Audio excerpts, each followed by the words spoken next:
My husband constantly invites friends over every week and pushes me around even though I'm pregnant.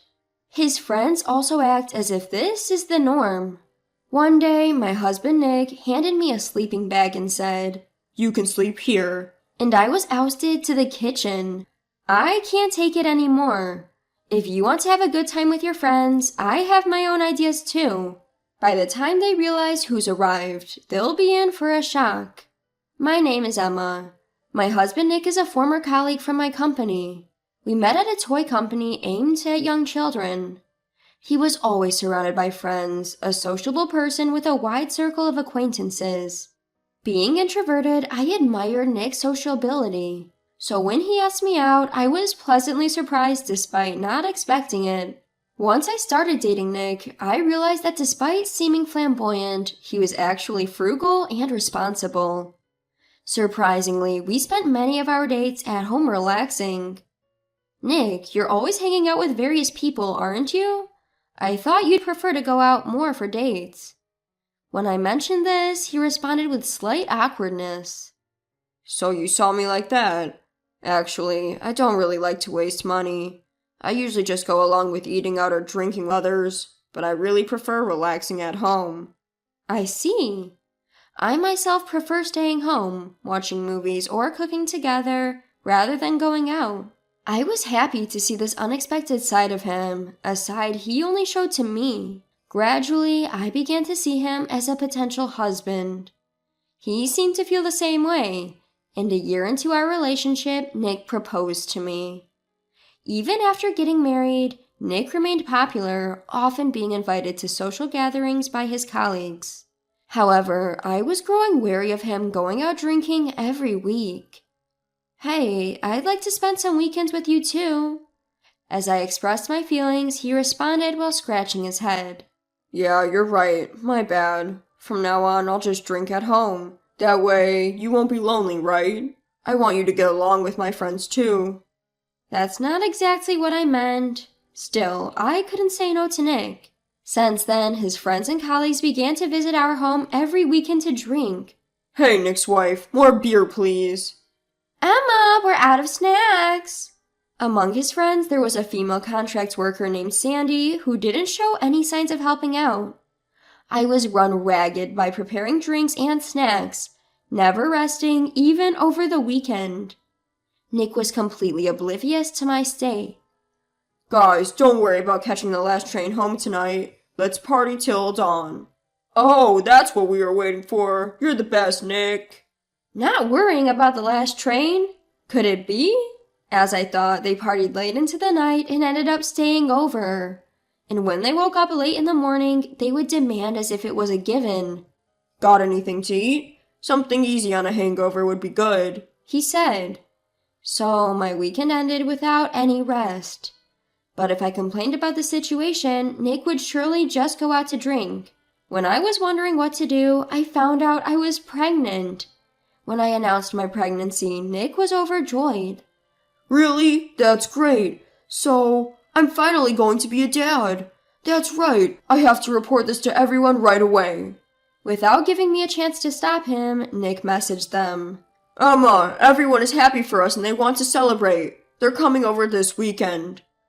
True to his words, his friends flocked to our house over the weekend and started partying harder than ever. They're here to celebrate, so I guess it can't be helped.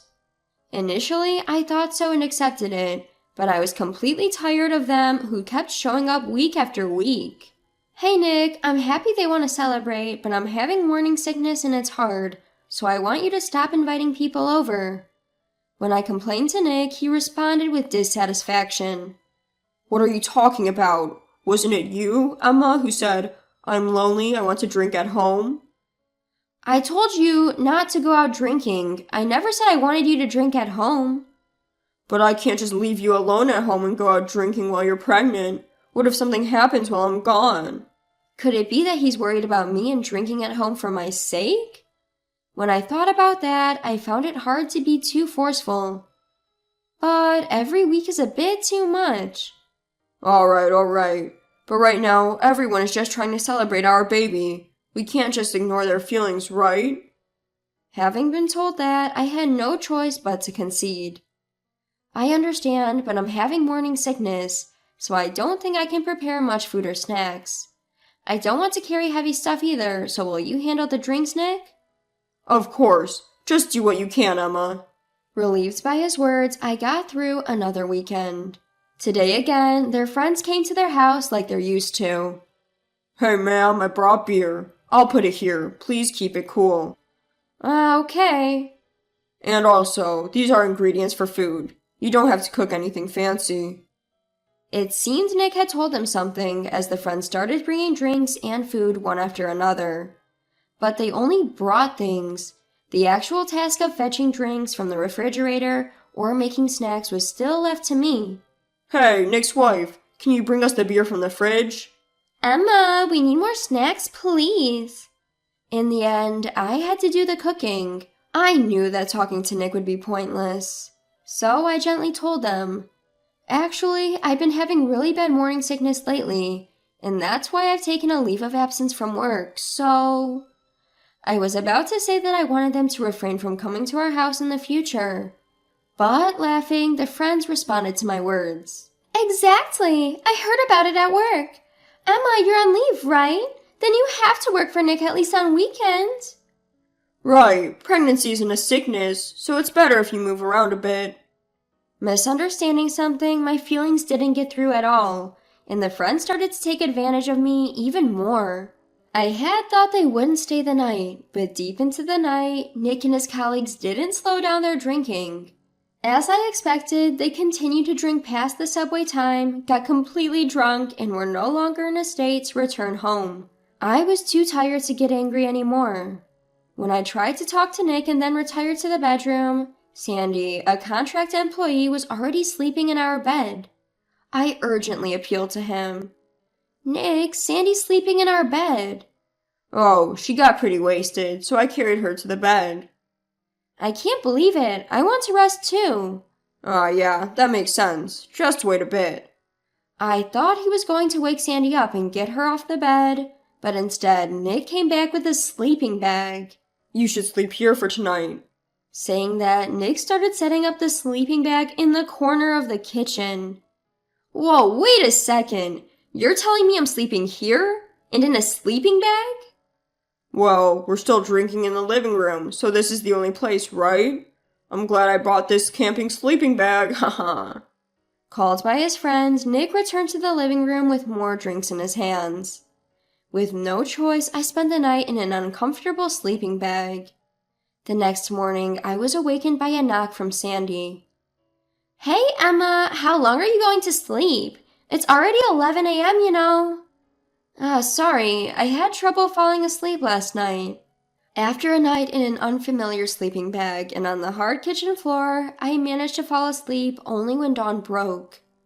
I only managed to doze off, and I'm not feeling refreshed at all. Regardless, Sandy continued. Hey, I'm hungry. Don't we have anything for breakfast? Oh, thanks to someone's oversleeping, it's more like brunch now, haha. Wake me up when it's ready, okay? She said, and then went back to our bedroom. With a fuzzy head, I went to the living room where Nick and his friends were passed out drunk. The table was littered with the remnants of their food and drinks. It seems I'm the one who will have to clean up this mess.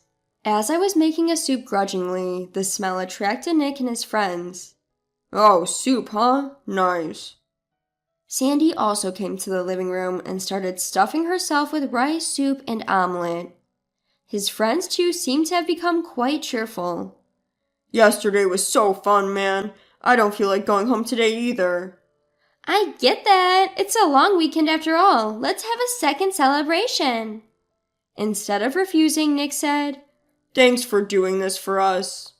He even expressed his gratitude. It looks like it's up to me to be the one to say no. Well, everyone, I've understood your feelings well enough, so it's not necessary for you to celebrate so many times.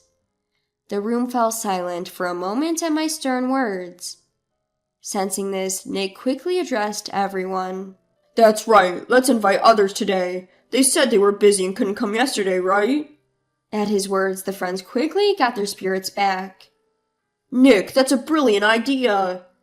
They were also wanting to celebrate again. Noticing my dissatisfaction, Nick addressed me sternly. Emma, what's with that attitude since a while ago? It's rude to everyone, isn't it? I thought you'd be anxious being alone as a pregnant woman, so I'm holding back from going out drinking.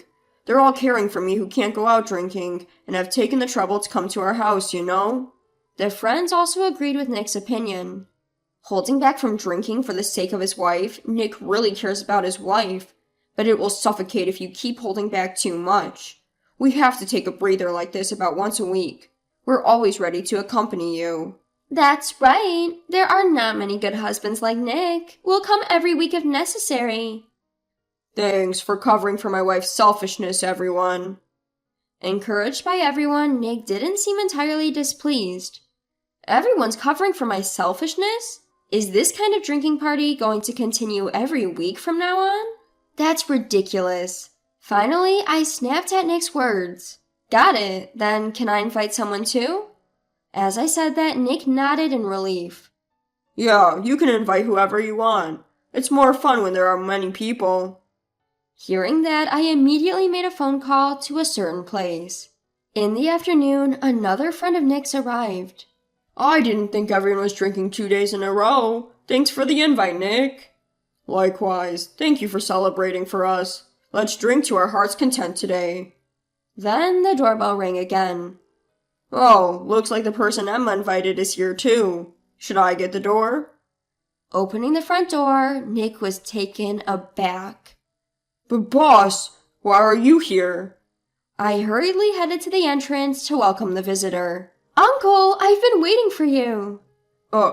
Uncle? Indeed, the man I called to our home on the phone was the head of our department at the company. To the surprised Nick and his friends, I explained the situation. This man is an old friend of my father. He has loved me as his own daughter since the day I was born. But Emma, you never mentioned this before. Nick interjected, sweating nervously. He didn't show any signs of this at the wedding or at the company, even as head of the department. Well, if the other employees heard that the boss was doting on me, they would find it hard to work, wouldn't they? At my words, the boss added, I have also been sternly told by Emma not to be overly familiar in public. I've never been able to outsmart her. As a man without children of my own, Emma is like a precious daughter to me.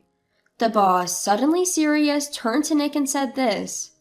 This precious Emma has come to me for help when she's in trouble. That's why I came here. What seems to be the issue? What? We haven't done anything to trouble Emma, right, guys? As Nick said this, everyone else hastily nodded in agreement. Immediately, I addressed them.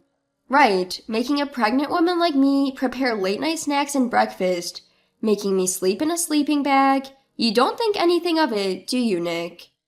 Upon hearing my words, the boss was furious. Nick, are you treating Emma this way? It's just that everyone said they wanted to celebrate our pregnancy, so I couldn't refuse. Suddenly being blamed, the friends hastily started to explain. No, sir. We only accepted Nick's request because he said he couldn't go out drinking due to his wife. Then the boss put an end to the disgraceful attempt to evade responsibility. Shut up! It's outrageous to have a drinking party overnight in a house with a pregnant woman and let her sleep in the kitchen. Do you think that's appropriate for our company, a toy manufacturer targeting young children?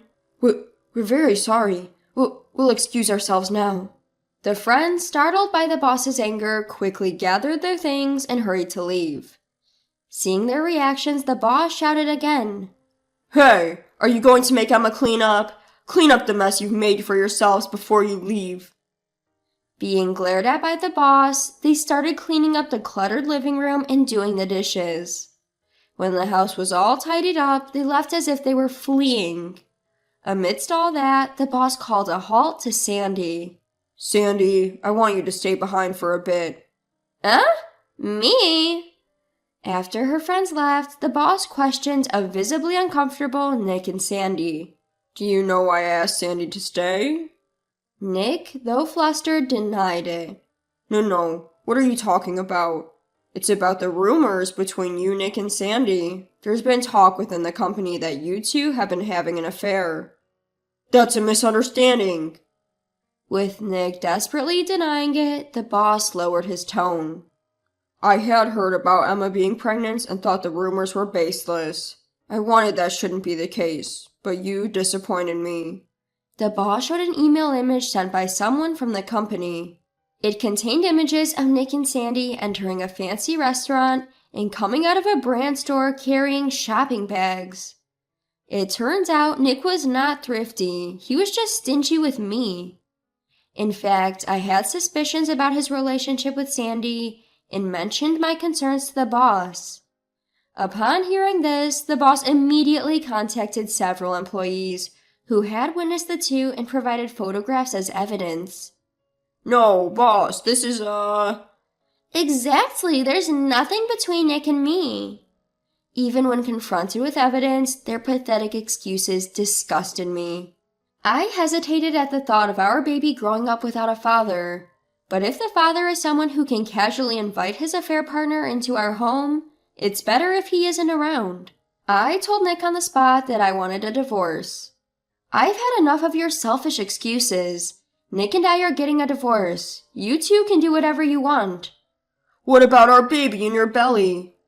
You who let our child sleep in a sleeping bag on the kitchen floor, worried about our child? What are you saying now? But... There's no but.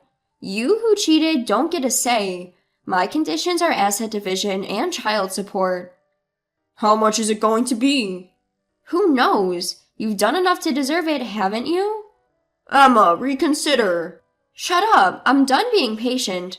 Go have your parties with your friends for the rest of your life, you man-child. After that, the house became mine through property division. I made him agree to pay child support as well. The boss was present for all the discussion, so Nick reluctantly agreed to my terms. After the divorce, Nick left the house and moved in with Sandy.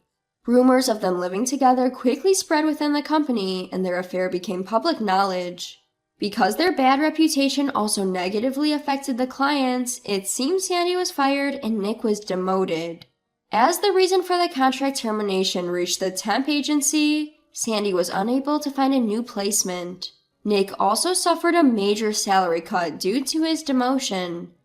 Sandy, now jobless, and Nick, who stretched thin by monthly child support payments, they have no wiggle room in their lives and are now forced to live a very frugal life. They are always fighting about money, and though they both want to break up, they are forced to stick together because neither of them has the funds to live alone. On the other hand, with the support of my family and the boss, I was able to give birth safely. Afterwards, the boss introduced me to a man, leading to a remarriage. As I created a new family, I've never been happier.